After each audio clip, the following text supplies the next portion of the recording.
नमः भगवते वासुदेवाय कृष्णाय वासुदेवाय देवकी नंदनाय च नन्दगोपकुमाराय श्रीगोविन्दाय नमो नमः।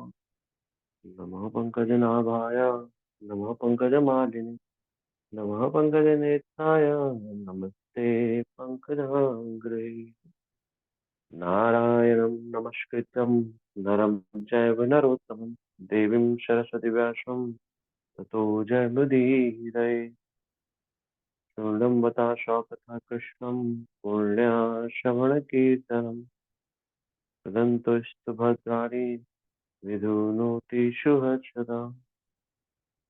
नष्टप्रायेषु भद्रेषु नित्यं भागवत सेवया भगवते उत्तमश्लोके भक्तिर्भवति नैष्ठिकी। ओम नमो भगवते वासुदेवाय। ग्रंथराज श्रीमद् महापुराण की जय। जगद्गुरु श्री भक्तोपाध्याय की जय। भागवतम सेकंड कैंटो पहला अध्याय 20वां श्लोक। सेकंड कैंटो फर्स्ट अध्याय 23वां श्लोक। श्री शुक उवाच जितासनो जितो श्वासो जितासंगो जितेन्द्रिय जिता स्थूलो भगवतो रूपे मनसान्धरेत धिया। श्रीशुक उवाच जितासनो जिताश्वासो जितासंगो जितेन्द्रिय स्थूले भगवते रूप मनसान्धर्येत धिया।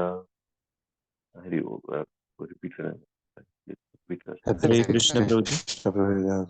श्री सुकावाच जितासनो जिताश्वासो जितासंगो जितेन्द्रिया स्थूले भगवतो रूपे मनः साधारणाद्रया। हरे कृष्ण प्रभु।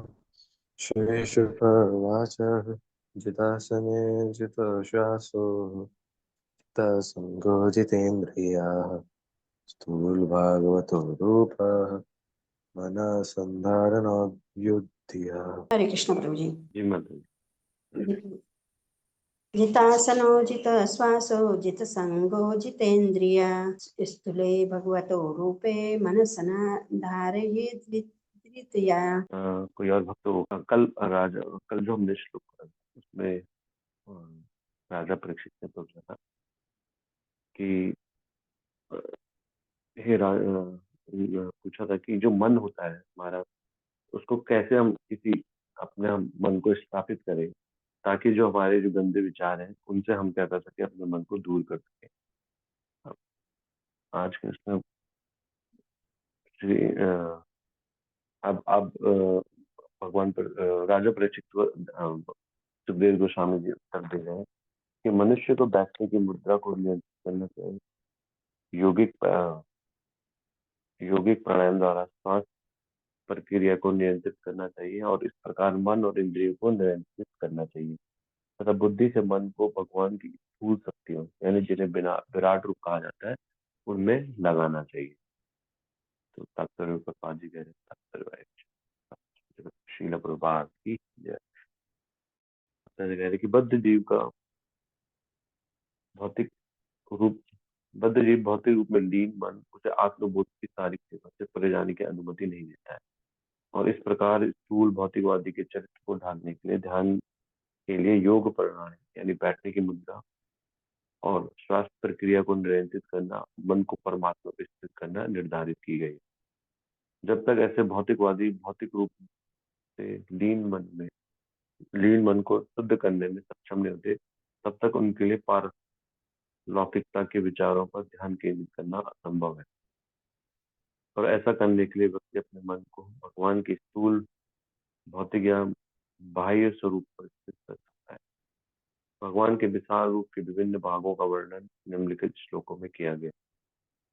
भौतिकवादी लोग ऐसी नियंत्रण प्रक्रिया के परिणाम स्वरूप कुछ रहस्यमय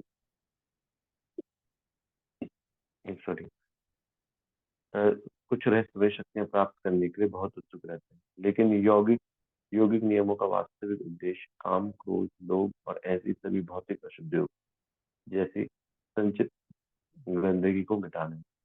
यदि रहस्यवादी योगी रहस्यवादी नियंत्रण के साथ साथ होने वाले कर्तव्यों से विचलित हो जाता है तो उसका यौगिक सफलता का मिशन विफल हो जाता है, क्योंकि अंतिम लक्ष्य ईश्वर प्राप्ति है। इस, इसलिए उसे अपने स्थूल भौतिकवादी मन को एक अलग धारणा द्वारा स्थित करने और इस प्रकार भगवान की शक्ति का अनुभव करने की सलाह दी जाती है। जैसे ही शक्तियों को पालक पालौकिकता की साधनात्मक अभिव्यक्ति के रूप में समझा जाता है, व्यक्ति स्वयं ही अगले चरण की ओर बढ़ जाता है और धीरे धीरे उसके लिए पूर्ण प्राप्ति की व्यवस्था ही संभव हो जाती है। तो प्रभुपाद जी ने इसमें तात्पर्य में बताया है कि ध्यान की प्रणाली को बताया गया है और कैसे वो अपने व्यक्ति अपने मन को शुद्ध कर सकता है उसके बारे में।